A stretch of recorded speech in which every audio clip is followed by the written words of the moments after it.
हमें company law process बताएगा। अब हमें कंपनियों का पता लग गया, कंपनियों की प्रोसीजर भी समझ आ गए, अब हमें कंपनी लॉ मुख्तलिफ चीजों की बात बताएगा। उन्होंने कहा कि हर company must maintain proper books of account. आप प्रॉपर बुक्स ऑफ अकाउंट्स रखेंगे। अब ये प्रॉपर बुक्स ऑफ अकाउंट्स क्या होते हैं? आपके पास अपने अकाउंटिंग के रिकॉर्ड ऐसे होने चाहिए जिसके बाद अच्छी तरह से समझ आ जाए कि आपकी कंपनी कैसा चल रही है, आपकी सेल्स कैसी हैं, आपकी परचेजेस कैसी हैं, आपकी कंपनी किस तरफ जा रही है।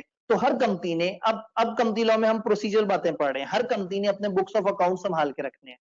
ऐसे बुक्स ऑफ अकाउंट जो कंपनी के अफेयर्स को अच्छे तरीके से, फेयर तरीके से बता दें कि कंपनी में ये ट्रांजेक्शन हो रही है।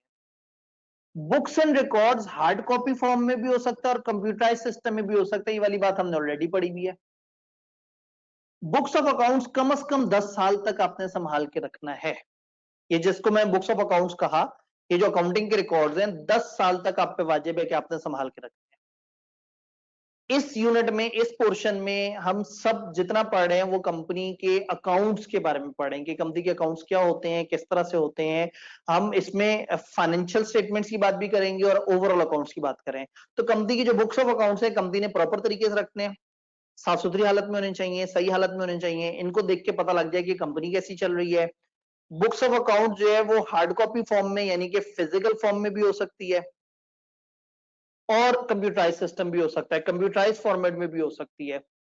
मैंने इससे पीछे वाली स्लाइड पे जैसे जिक्र किया माइनिंग का, प्रोडक्शन का, मैन्युफैक्चरिंग का, तो माइनिंग ये जो मिनरल्स एक्सट्रैक्ट कर रहे होते हैं ना जमीन से, उस प्रोसेस को माइनिंग कहते हैं कि वो बीच में जमीन से चीजें निकाल रहे हैं, तो उनका भी ऐसा होता है कि वो कॉस्ट लग रही होती है। ये बुक्स ऑफ अकाउंट्स हमने कहा 10 साल तक संभाल के रखनी है, बात समझ आती है। अगर इस दौरान कंपनी की वाइंडिंग अप शुरू हो जाती है, अगर वाइंडिंग अप स्टार्ट हो जाती है, जब वाइंडिंग अप स्टार्ट हो जाती है तो फिर क्या होता है, गवर्नमेंट की तरफ से एक नुमाइंदा आता है। वो जो गवर्नमेंट की तरफ से रिप्रेजेंटेटिव आता है उसको हम कहते हैं लिक्विडेटर। अगर एक कंपनी कभी भी बंद होने लगे तो आपको पता है कि आपने एक वर्ड पढ़ा हुआ है लिक्विडेशन या वाइंडिंग अप। तो जब वाइंडिंग अप शुरू होने लगती है तो फिर गवर्नमेंट की तरफ से एक बंदा आता है और वो कंपनी के सारे असासे अपने कंट्रोल में कर लेता है। अब ऐसा नहीं है कि कंपनी की वाइंडिंग अप शुरू हुई तो हम फौरन से उसके रिकॉर्ड पकड़े उनको आग लगाते हैं, नहीं। लिक्विडेटर ऑफ कंपनी, वो जो कंपनी की वाइंडिंग अप करने आया होगा, appointed for winding up, is also required, इसने भी ख्याल रखना है, maintain the above books during its winding up. भाई ये लिक्विडेटर आया गवर्नमेंट का, इसने आके फॉर एग्जांपल 7 से 8 महीने के अंदर अंदर कंपनी का सारा प्रोसेस क्लोज करना है, एसेट्स बेचने हैं, लायबिलिटी सेटल करनी है। तो जिस दौरान ये मौजूद है इसने वैसे ही बुक्स ऑफ अकाउंट संभाल के रखनी है जैसे कंपनी जब जिंदा थी तो कंपनी संभाल के रखे हुए थी। तो बुक्स ऑफ अकाउंट्स को प्रॉपर तरीके से संभाल के रखना है आपने 10 साल तक। इवन कंपनी की वाइंडिंग अप भी शुरू हो जाए तो जब तक कंपनी फुली बंद नहीं हो जाती तब तक आपका लिक्विडेटर भी आपके बुक्स ऑफ अकाउंट संभाल के रखेगा। मैं बहुत मुश्किल बात नहीं कर रहा, बड़ी स्ट्रेट फॉरवर्ड सी बातें, ये बड़ा आसान सा, मजेदार सा, सीधा सा चैप्टर है। What this chapter is about to say कि आपने प्रॉपर बुक्स ऑफ अकाउंट्स रखनी है जो कंपनी के अफेयर सही से दिखाएं, 10 साल तक संभाल के रखनी है। फिजिकल फॉर्म में भी हो सकता है, कंप्यूटर फॉर्म में भी हो सकता है। और अगर कंपनी वाइंड अप भी होने लगे तो कंपनी का जो लिक्विडेटर है वो भी आके चीजों को उसी तरह से संभाल के रखे जैसे कंपनी वालों ने संभाल के रखी। तो ये 4 बातें हमें समझ आ गई कि आपने रिकॉर्ड संभाल के रखने, और अगर इवन खुदा ना खास्ता कंपनी की वाइंडिंग अप भी शुरू हो गई तो वाइंडिंग अप के दौरान कंपनी का जो लिक्विडेटर जो गवर्नमेंट की तरफ से आया है कंपनी के अफेयर्स बंद करने के लिए, वो भी ये सारे रिकॉर्ड को संभाल के रखेगा। समझ आ गया? मजेदार बात थी। एक स्टेप आगे चलते हैं। ये तो समझ आ गया कि हमने क्या संभालना है। अब सवाल ये है कि कहां संभालना है, किस जगह पे हमने इनको रखना है। तो पहला रूल, कंपनी की जो अकाउंटिंग के रिकॉर्ड्स हैं ये आपने रजिस्टर्ड ऑफिस ऑफ कंपनी पे रखने हैं। याद है कंपनी को वो ऑफिस जहां हमने कहा था यहां हमसे खतों किताबत की जा सकती है, तो आपने कंपनी के रजिस्टर्ड ऑफिस पे ये बुक्स रखनी है। ठीक है जी, बात समझ आ गई। कंपनी के रजिस्टर्ड ऑफिस पे कंपनी की किताबें होनी चाहिए। अब अगर एक कंपनी है जिसकी फैक्ट्री शहर से बाहर है, रजिस्टर्ड ऑफिस शहर में है, अगर वो फैक्ट्री के सारे अकाउंट्स रजिस्टर्ड ऑफिस पे रखने की कोशिश करें तो फैक्ट्री में डिस्टर्बेंस होगी। तो रूल क्या है? रूल ये है कि कंपनी के अकाउंट्स कंपनी के रजिस्टर्ड ऑफिस पे होंगे। क्या इसमें कोई रिलैक्सेशन है? यस। डायरेक्टर्स अगर चाहें तो they may opt to keep these books at some other place. वो चाहे तो ये किताबें किसी और जगह पे भी रख सकते हैं। अच्छा, अगर किसी और जगह पे रखना है तो उसका क्या प्रोसेस है? वो एक रेजोल्यूशन पास करेंगे, सादा डायरेक्टर्स एक रेजोल्यूशन पास करेंगे अपनी मीटिंग में और इंटीमेट कर देंगे रजिस्ट्रार को 7 दिन में, इंटीमेट बता देंगे, इजाजत नहीं कह रहा, इन्फॉर्म कह रहा हूं, इन्फॉर्म कर दें रजिस्ट्रार को। तो अब आपसे कोई पूछे जी बुक्स ऑफ अकाउंट्स कहां रखनी है, आप कहेंगे जी मेरे सर ने मुझे बताया है कि नंबर 1 रजिस्टर ऑफिस पे रखनी है। अगर वहां ना रख पाए किसी वजह से, किसी और जगह रखना चाहे तो डायरेक्टर्स पहले डिसाइड करेंगे कि कहां रखें, अपनी मीटिंग में रेजोल्यूशन पास करेंगे, देन रजिस्ट्रार को बता देंगे कि हम लोगों ने ये सोचा है कि हम फलाना जगह अकाउंट्स रखें, ताकि अगर याद है रजिस्ट्रार की पावर कंपनी के रिकॉर्ड जब्त कर सकता है, छापा मार सकता है। तो अगर रजिस्ट्रार कंपनी के रिकॉर्ड देखना चाहे तो उसे पता हो कि सारी कंपनियों ने रजिस्टर ऑफिस पे रखा हुआ है और ये 4-5 ऐसी कंपनी है जिन्होंने फलाना जगह रखा हुआ है। तो अगर हमने किसी और जगह रखना है तो हमें रजिस्ट्रार को बताना है कि हमारे बुक्स ऑफ अकाउंट्स कौन सी जगह पे रखे हुए हैं, उसका हमने एड्रेस बता देना है। ठीक है। अब अगर कंपनी की ब्रांचेस हो, फंस गए भाई, ब्रांचेस हैं तो एक हेड ऑफिस है। पहले तो क्या था, एक ही कंपनी थी, एक ही बिजनेस था, तो ठीक है वहीं भी सारा कुछ हो रहा था। फिर हमने कहा फैक्ट्री अलग थी, बिजनेस अलग था, तो चलो फैक्ट्री पे रखना चाहते हो बता दो रजिस्ट्रार को। अब एक कंपनी की 20 ब्रांचेस हैं, अब हम एक रजिस्टर्ड ऑफिस या किसी एक प्लेस पे रखेंगे तो फिर तो बहुत मुश्किल में आ जाएंगे, ब्रांचेस बेचारी अपनी अकाउंटिंग कैसे करेंगी डे टू डे। तो अगर एक कंपनी की बहुत सारी ब्रांचेस हैं तो रूल क्या है, प्रॉपर बुक्स आपने उस ब्रांच के ब्रांच में मेंटेन करने हैं, हर ब्रांच के रिकॉर्ड ब्रांच में होने चाहिए, मगर प्रॉपर समराइज्ड रिटर्न, रिटर्न का मतलब होता है कागज जो भेजा जाता है, जैसे इनकम टैक्स की रिटर्न होती है ना, तो गोशवारा इसे कह लें, तो summarised details should reach registered office or other specified place periodically।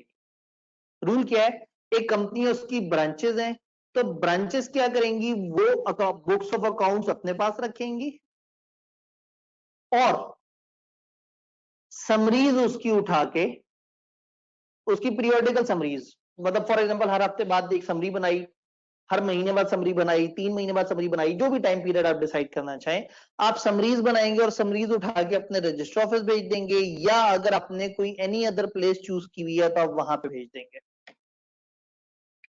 तो बड़ी आसान सी बात हमने पढ़ी, बुक्स ऑफ अकाउंट्स कहां रखना है, आसान सी बात, हमने अपने बुक्स ऑफ अकाउंट्स जो है वो अपने ब्रांचेस पे रखने, और ब्रांचेस में वो रिकॉर्ड मेंटेन रहेगा। ब्रांचेस पीरियोडिकली एक खास टाइम पीरियड के बाद, 3-3 दिन बाद, हफ्ते बाद, महीने बाद, इवन 3-3 महीने बाद उनकी समरियां बनाएंगे और रजिस्टर ऑफिस भिजवा दिया करेंगे। तो एट एनी गिवन टाइम हर दिन का रिकॉर्ड ब्रांच में होना चाहिए और आफ्टर सम इंटरवल उनकी समरीज रजिस्टर्ड ऑफिस में पड़ी होनी चाहिए। तो ये 3 चीजें हमें समझ आई। नंबर 1, आप हमेशा रजिस्टर ऑफिस पे अपने रिकॉर्ड रखेंगे। नंबर 2, अगर आप कहीं और रखना चाहते हैं रजिस्ट्रार को बता दें, कहीं और भी रख सकते हैं। नंबर 3, ब्रांचेस के केस में ब्रांचेस पे रखेंगे असल रिकॉर्ड और रजिस्ट्रार और रजिस्टर ऑफिस पे भेजेंगे समरीज। अब इसमें इस सेक्शन की लास्ट बात, अगर इसकी इंस्पेक्शन डायरेक्टर्स करना चाहें तो क्या उनको इख्तियार है, ये जो कंपनी के रिकॉर्ड्स हैं, यस क्यों नहीं कर सकते, डायरेक्टर्स का हक है कि वो बुक्स इंस्पेक्ट करना चाहे तो कर सकते हैं, but during business hours. Her company के अपने बिजनेस आवर्स हैं, कुछ ज्यादातर कंपनियां चलती हैं 9 to 5 पे, कुछ कंपनियां कॉल सेंटर वगैरह वो रात में ऑपरेट करती हैं। तो जिसके जो बिजनेस आवर्स हैं, कंपनी के डायरेक्टर को यह हक हासिल है कि वो जाके चेक कर सकता है किसी भी अकाउंट्स, किसी भी बुक्स अकाउंट्स में कोई मसला है तो डायरेक्टर्स को ये इजाजत है कि वो ऐसा कर सकते हैं। इवन अगर मुल्क से बाहर भी कोई इंफॉर्मेशन है तो डायरेक्टर्स को इख्तियार है कि उसकी कॉपीज मेंटेन हो, और डायरेक्टर्स को अगर वो इंस्पेक्ट करना चाहें तो उनकी कॉपीज वहां से मंगवा के दी जाए और उसको देखें। कंपनी के एम्प्लॉइज फुल असिस्टेंस देंगे डायरेक्टर्स को इंस्पेक्शन के लिए, यानी उनके साथ प्रॉपर ताउन करेंगे, उनको फैसिलिटेट करेंगे इस इंस्पेक्शन के अंदर कि कहीं डायरेक्टर को कोई मसला ना आए, डायरेक्टर आराम से सारी चीजें कर ले। तो अगेन कंपनी के डायरेक्टर्स अगर ये बुक्स ऑफ अकाउंट्स देखना चाहें तो उनको इजाजत है कि वो कंपनी के बिजनेस आवर्स में, जो नॉर्मल आवर्स है, वहां आके किसी भी इंप्लॉय से कह सकते हैं मुझे ये रिकॉर्ड दिखाओ, मुझे ये रिकॉर्ड दिखाओ। कंपनी के एम्प्लॉय बाय लॉ पाबंद होंगे उन डायरेक्टर्स को वो रिकॉर्ड दिखाने की कि सर ये चीज ऐसे हुई थी, ये चीज ऐसे हुई थी, इसको हमने ऐसे किया था, इसको हमने ऐसे किया था। तो वो उसके मुताबिक चल रहा होगा सारा का सारा। और अगर मुल्क से बाहर भी अकाउंट्स पड़े हुए हैं तो डायरेक्टर्स उसकी कॉपीज पाकिस्तान मंगवा के देखने में हक बजाने पे। यहां मेंबर्स को लॉ ने इख्तियार नहीं दिया। ये तो आपको याद है कि रजिस्ट्रार तो कभी भी रिकॉर्ड देख सकता है, मेंबर्स को लॉ ने खुल्लम-खुल्ला इजाजत नहीं दी। अगर लॉ मेंबर को इजाजत दे देता ना तो फिर तो बहुत तूफान मच जाता। एक कंपनी के 5000 शेयर होल्डर्स या मेंबर्स, अब पता लगे उनमें से किसी के भी, अगर लॉ इजाजत दे देता कि मेंबर जो है वो अकाउंट्स देख सकता है, तो किसी भी मेंबर की अगर लाइट गई भी होती, वो कंपनी के ऑफिस आता और ऑफिस आके कहता कि जी वो मुझे 3 साल पहले का सेल्स का डाटा चाहिए, 5 साल पहले के डेटर्स की डिटेल चाहिए और इस साल के रेवेन्यू की डिटेल्स चाहिए।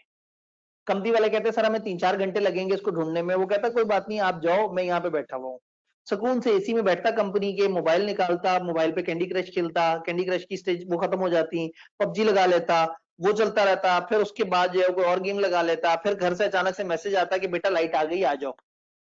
फिर कंपनी वालों से कहता देखो तुम लोगों ने अभी तक अकाउंट्स नहीं दिए, मैं कितनी देर से इंतजार कर रहा था, बस अब मैं दोबारा आऊंगा किसी दिन, मैं दोबारा अकाउंट्स मांगूंगा, देखो तुम लोगों ने मुझे अकाउंट्स दिखाने हैं, ये कह के चला जाता। अगर मेंबर्स को ये इख्तियार दे देते कि जो भी मेंबर जब मर्जी आके अकाउंट चेक कर ले, तो कंपनी के ऑफिस में हर वक्त एक खिचड़ी सी मची हुई होती, एक दंगल सा मचा हुआ होता, हर वक्त कोई ना कोई मेंबर उठ के आ जाता कि मुझे ये रिकॉर्ड दिखाओ, मुझे ये रिकॉर्ड दिखाओ। तो मेंबर्स ने ही तो डायरेक्टर्स को अपना नुमाइंदा बनाया है, मेंबर्स ने ही तो ट्रस्ट किया है कि हाँ भाई ये वो डायरेक्टर्स हैं जो हमारे नुमाइंदे हैं, ये कंपनी को चलाएंगे हमारे बिहाफ पे। तो जब ये नुमाइंदे हमारे बिहाफ पे हमारी कंपनी को चलाएंगे, तो दीज आर ऑथराइज की ये अकाउंट चेक कर सकते हैं। तो मेंबर्स ने इनको इख्तियार दिया कि ये अकाउंट चेक कर सकते हैं। तो मेंबर्स के पास इजाजत नहीं है, डायरेक्टर्स के पास इजाजत है।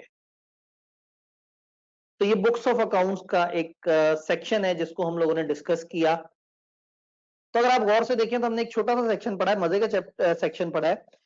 पहले हमने 2 डेफिनेशंस देखी, फिर हमने कहा बुक्स ऑफ अकाउंट्स एक ऐसी चीज है जो कि कंपनी के अकाउंट्स की सारी फेयर समरी है, 10 साल तक संभाल के रखना है, लिक्विडेटर आए तो उसने भी संभाल के रखना है, कंपनी ने अच्छे तरीके से मेंटेन रखना है, फिजिकल भी हो सकता है, ऑनलाइन भी हो सकता है, रजिस्टर ऑफिस पे रखना है, किसी और जगह पे भी रख सकते हैं, ब्रांचेस के केस में ब्रांचेस पे रखें और रजिस्टर्ड ऑफिस पे समरियां भेजते रहें। ये सारी बातें पढ़ी। फिर इनको इंस्पेक्ट करना हो तो डायरेक्टर्स कर सकते हैं, मेंबर नहीं कर सकते।